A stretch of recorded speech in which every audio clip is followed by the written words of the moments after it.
Isso fez nascer em mim o desejo de não me retirar sem lhe deixar uma boa impressão a meu respeito. Fiz menção de sair, mas repentinamente me voltei e me dirigi de novo ao balcão, como se houvesse esquecido qualquer coisa. Creio que devo dar-lhe uma explicação. E comecei a falar ao homem pausadamente, em um tom confidencial para atrair sua curiosidade.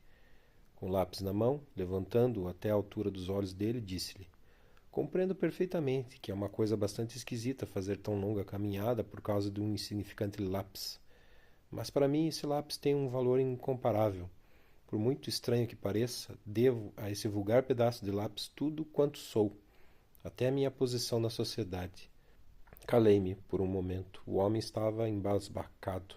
Sério? Exclamou com curiosidade. Não tenha dúvida. Com esse lápis é que eu escrevi a minha obra sobre o conhecimento filosófico. Será possível que o senhor nunca tenha ouvido falar de um trabalho tão excepcional? Com efeito, o homem julgava ter ouvido o nome, o título da obra. Pois sou eu o autor. Agora já não se admirará do meu interesse em recuperar esse lápis. Traz-me tão gratas recordações. É qualquer coisa assim como um pequeno ser humano. Por isso me alegro em manifestar-lhe os mais afetuosos agradecimentos e asseguro-lhe que nunca o esquecerei. Fique certo, a palavra de um homem é uma só. Pode contar sempre com a minha amizade e com o meu reconhecimento. Até logo. Dirigi-me em seguida até a porta com mais altivez do que se eu tivesse presenteado com um bom posto no corpo de bombeiros da cidade.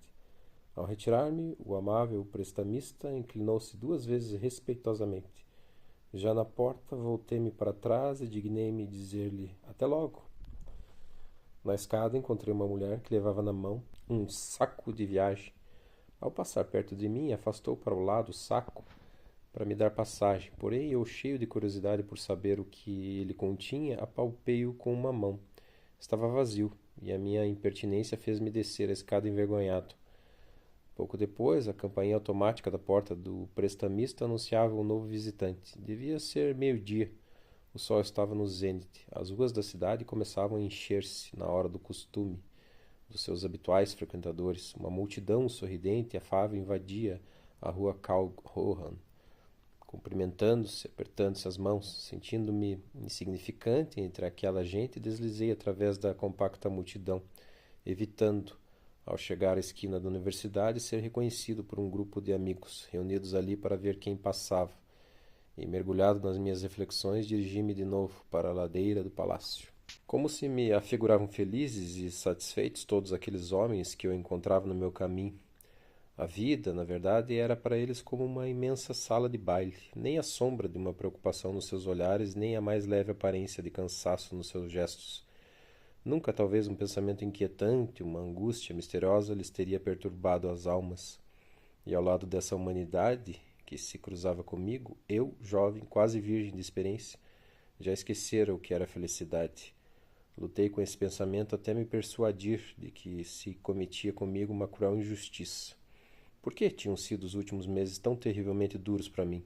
Nem já me reconhecia, tão pertinaz caíra sobre mim todo o gênero de inesperadas preocupações. Não me era possível sentar-me num banco, ir a qualquer parte, fosse onde fosse, nem ser vítima de imprevistas casualidades, de angustiosas humilhações que me obcecavam a imaginação e dispersavam aos 4 ventos as minhas resoluções. Um cão que ladrasse à minha passagem, uma rosa encarnada na lapela de um cavalheiro, tinha o poder de despertar em mim um tremor, uma inquietação prolongada. O que era isso que me tomava de assalto? Teria Deus, por acaso, pousado o dedo sobre mim, marcado minha testa como quem escolhe ao acaso um objeto de seu capricho? Mas afinal, por que eu?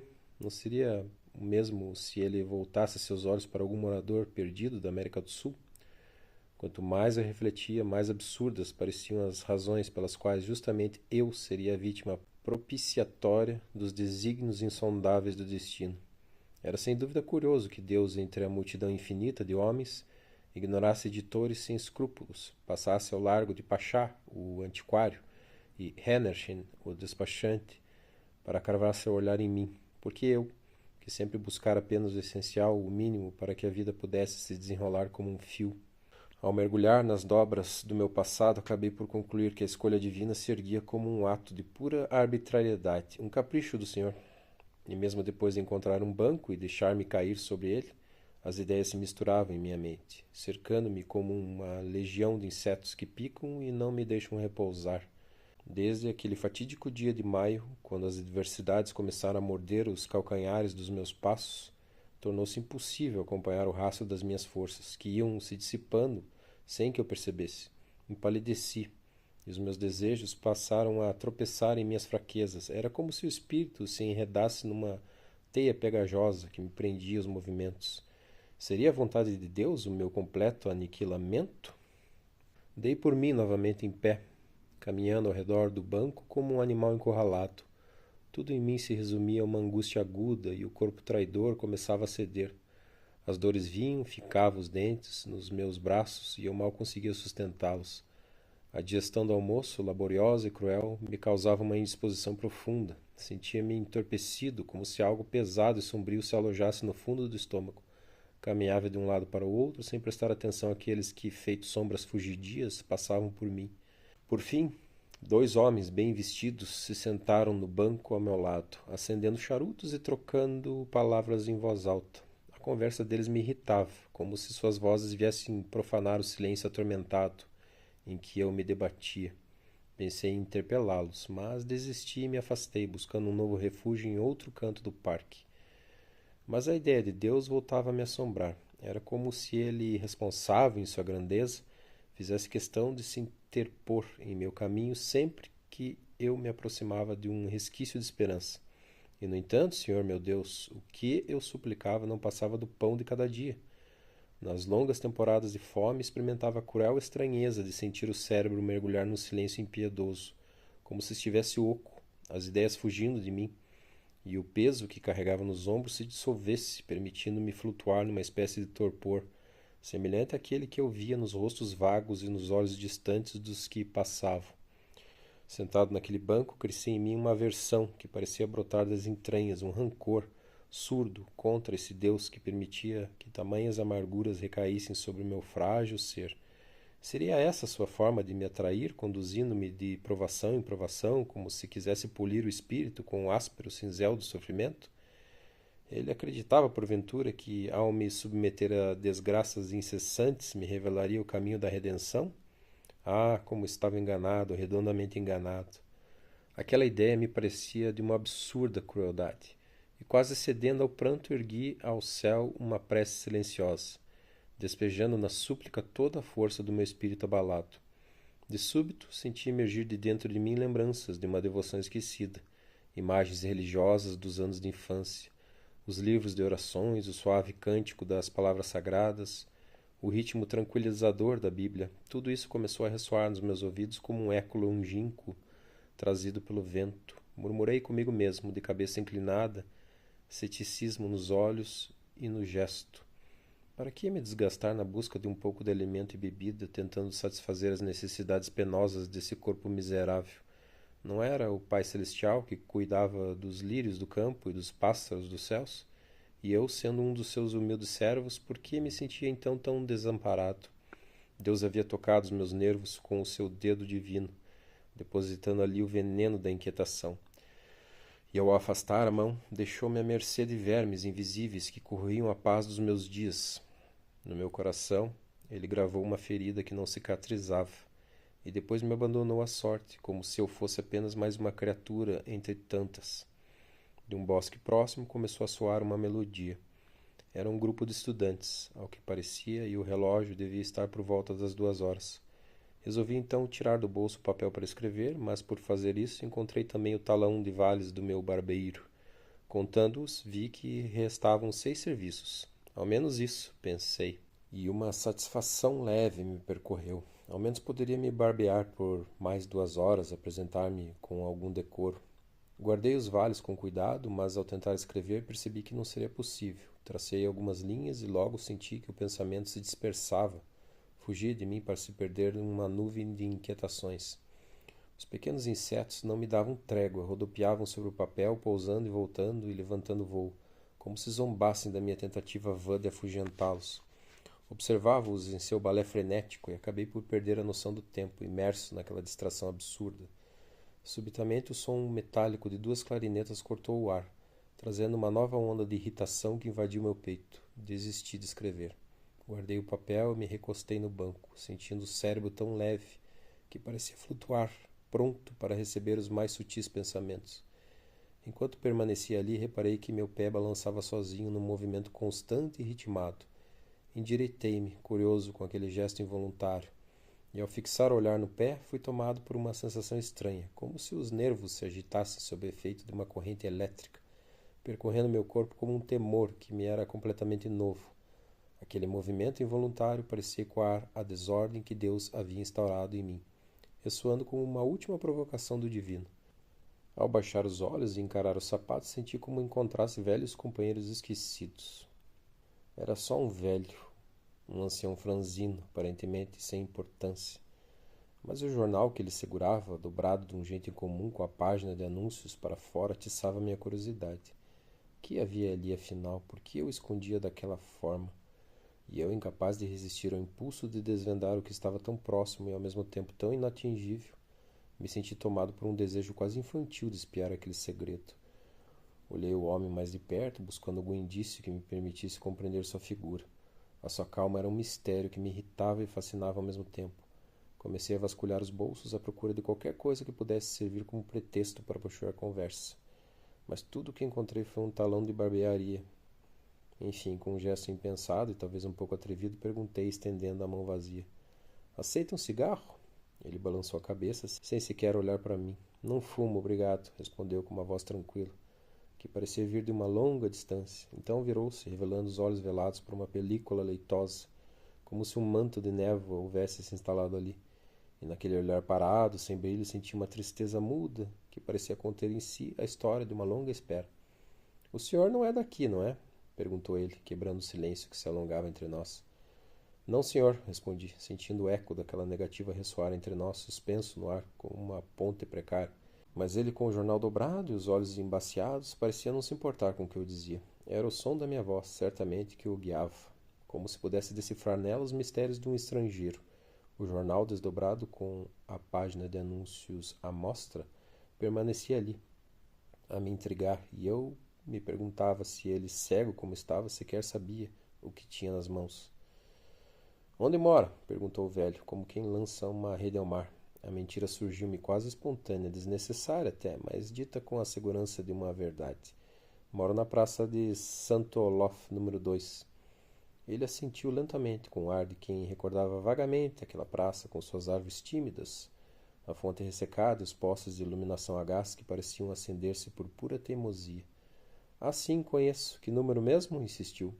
Senti o desconforto crescer dentro de mim, uma impaciência mal contida que me fez levantar de súbito, como se pudesse, ao movimentar-me, dissipar a névoa que envolvia o jornal.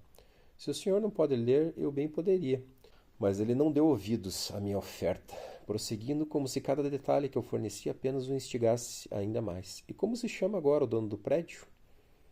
A resposta escapou de meus lábios quase sem que eu percebesse, moldada em alguma parte obscura da mente, onde os nomes se forjam no improviso. Rapolati. Para minha surpresa, o velho balançou a cabeça afirmativamente, como se o nome, por mais inventado que fosse, lhe parecesse não apenas plausível, mas até familiar. Ah, sim, Rapolati, repetiu com a naturalidade de quem recorda um velho conhecido mergulhado numa seriedade que me deixou atônito. A curiosidade era uma serpente que apertava cada vez mais seus anéis em torno de mim. Observei com um misto de fascínio e irritação as manchas gordurosas no jornal que repousava ao lado do velho. Algo ali, naquele simples detalhe, me parecia ter uma importância incompreensível. O seu senhorio não é oficial da Marinha? Perguntou de súbito, sem esboçar a menor dúvida. A confusão que me fez hesitar, logo recobrei o ânimo e disse: Da Marinha? Talvez o senhor esteja pensando no irmão dele, ou J. A. Rapolati, a comerciante atacadista. A menção ao irmão inexistente não parecia incomodar o velho, que com seu ar contemplativo parecia disposto a acolher todas as minhas invencionices como verdades absolutas. Era como se eu pudesse, com aquelas mentiras, moldar o mundo ao meu redor e dar vida a figuras saídas do nada.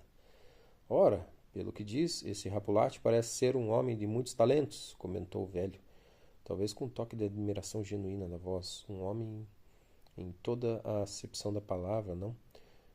É um homem formidável, sem dúvida, continuei, sentindo-me agora completamente imerso na brincadeira. Negocia com tudo, sedas, penas russas, couro, pasta de madeira, até tinta de escrever. Um comerciante versátil que se mete em qualquer tipo de negócio. Como tinta de escrever, disse o senhor?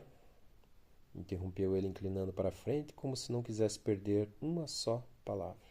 Sentei-me novamente, abandonando o jornal e os enigmáticos papéis que, de certo modo, continham segredos indecifráveis. Fui tomado pela febre da imaginação, e cada vez que eles esboçavam uma pergunta, eu me adiantava com respostas que brotavam da minha insolência crescente. A credulidade do velho me incitava, e havia uma estranha satisfação em ver meu olhar perplexo diante das minhas invenções, como se eu o conduzisse por labirintos de espanto, uma volta após a outra. Mas nunca ouviu falar do livro de canto elétrico? Perguntei com um ar de quem revela um grande segredo. Foi a invenção do célebre Rapolati. Livro de canto elétrico? Ele repetiu hesitante. Sim, sim, com letras que fulguram como estrelas na escuridão. Uma maravilha técnica, fruto de um esforço colossal. Imagine só centenas de acionistas, um exército de mais de 700 homens, entre fundidores, mecânicos, técnicos, trabalhando incansavelmente para transformar essa maravilha em realidade. Extraordinário, murmurou o velho, sem muita convicção, como se as palavras não carregassem peso. Senti então um amargor inesperado. Ele parecia aceitar tudo sem que qualquer centelha de assombro acendesse em seus olhos opacos. Eu, que ansiava ver a sua incredulidade quebrar-se em fragmentos, deparei-me com aquela indiferença inquebrantável. Na tentativa de arrancar uma reação, lancei-me em novas e desesperadas mentiras. Contei-lhe que o Rapolati havia sido ministro na Pérsia por 9 longos anos. Você faz ideia do que representa ser ministro na Pérsia por tanto tempo? Perguntei com um fervor quase teatral. Ser rei aqui é pouco, muito pouco. Rapolati era algo como um sultão, se é que o senhor entende o que isso significa. E continuei, como se o devaneio se tornasse realidade, diante dos meus olhos. Falei-lhe de Irayali, a filha de Rapolati, uma princesa encantadora, cuja beleza fazia tremer o coração mais frio. Vivia cercada por 300 escravas, em um aposento perfumado, de rosas amarelas, e nenhum olhar se comparava ao dela. Bonita, você diz? O velho insistiu, quase sem interesse, erguendo-se ligeiramente no banco. Bonita? Não, meu senhor. Linda, esplendorosa, uma visão divina. Seus olhos brilhavam como 2 sóis e seus braços tinham a maciez do marfim. Apenas um de seus olhares era o bastante para embriagar qualquer um. E sua voz, sua voz, quando falava parecia derramar um néctar que iluminava mais do que o sol mais resplandecente. Mas ele continuou lá, inabalável, e seu desinteresse era como uma pedra fria a me incomodar. Percebi que eu próprio estava capturado pelo feitiço das minhas palavras, e a fantasia que eu criava tomava forma como uma força quase palpável.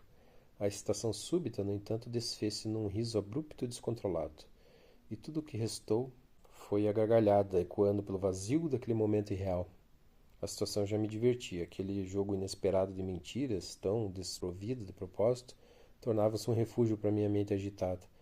E enquanto inventava, percebi que cada frase não era apenas uma evasão, mas um modo de dar forma a uma vida que por um instante parecia mais real do que a minha. O homem parecia prestes a se retirar. Levantou-se devagar, como se relutasse em partir abruptamente, e disse, talvez por delicadeza: Esse tal Rapolati deve ser um homem realmente rico. Mas como podia aquele velho ingênuo e teimoso repetir com tanta facilidade o nome que eu inventara, sem tropeçar uma única vez? Até eu, o criador daquela figura absurda, sentia dificuldade em articulá-lo de forma convincente. E ele não. Repetia, Rapolati, com uma familiaridade inquietante, como se fosse o nome que houvesse encontrado em algum canto empoeirado de um arquivo, na penumbra de uma repartição secreta. Cada sílaba se desenrolava de sua boca com uma precisão irritante, e aquilo começava a enraivecer-me. Se é ou não rico, não sei, nem me interessa, retorqui exasperado, mas posso garantir que ele atende por João Arendt Rapolati. O velho repetiu o nome um tanto surpreso pela minha rispidez. João Arendt Rapolati. Resolvi prosseguir, lançando-lhe um desafio em tom de provocação. Talvez conheça a mulher dele, uma mulher corpulenta, gorda. O quê? Vai me dizer que não acredita. Ele apenas assentiu, com a doçura cansada de quem prefere não contestar. Claro que qualquer homem podia ter uma mulher gorda, isso não era nada de especial, mas o modo apático com que ele aceitava tudo que eu dizia como se fossem trivialidades me enfurecia ainda mais. Vá para o diabo, seu velho insuportável, gritei, já fora de mim. Acha mesmo que eu estaria mentindo? Por que não pode acreditar na existência de um homem chamado Rapolati? Nunca encontrei um velho tão incrédulo e provocador. O que pensa, afinal? Que sou algum vagabundo perdido na cidade grande, sem rumo? Que o senhor pode tratar com desprezo só porque não vê cigarros nos meus bolsos? O velho encarou-me com olhos incrédulos e, sem dizer mais nada, pôs o embrulho debaixo do braço e afastou-se apressado, quase correndo. Notei então que era corcunda e que, à medida que se afastava, sua corcova parecia se inflar e desinflar, como se fosse um reflexo das minhas próprias mentiras. Não sei explicar porquê, mas senti uma pontada de remorso por não tê-lo sacudido antes de deixá-lo partir. A tarde começava a cair, tingindo o horizonte de um ouro envelhecido, e o vento agitava as folhas das árvores com uma suavidade que contrastava com a tormenta que há pouco me consumia. Ao longe viam-se meninas que, depois de brincar no balanço protegido por um toldo, preparavam-se para puxar o carrinho de brinquedo até em casa. Aquele ambiente de sossego envolveu-me, e a excitação, antes intensa, foi lentamente dissipando-se. Meu rosto, talvez pálido, sentia o peso de uma lassidão agradável. O excesso de pão que comera parecia agora dissolver-se num cansaço benfazejo.